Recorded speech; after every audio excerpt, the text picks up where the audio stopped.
Just after surgical excision আমরা পা থেকে, হ্যাঁ, এই যে কমপ্লিটলি বের করে দিচ্ছি এবং দেখেন আমাদের জায়গাটা একদম নর্মাল হয়ে গেছে। আমাদের ভাই একটু বলেন, কোনো কষ্ট হয়েছে? না, কোনো রক্ত বের হয়েছে?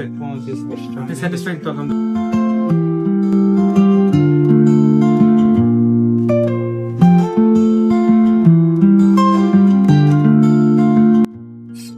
হ্যাঁ, আমরা একটু দেখাইছি ভিতরে কি আছে এই জিনিসটা।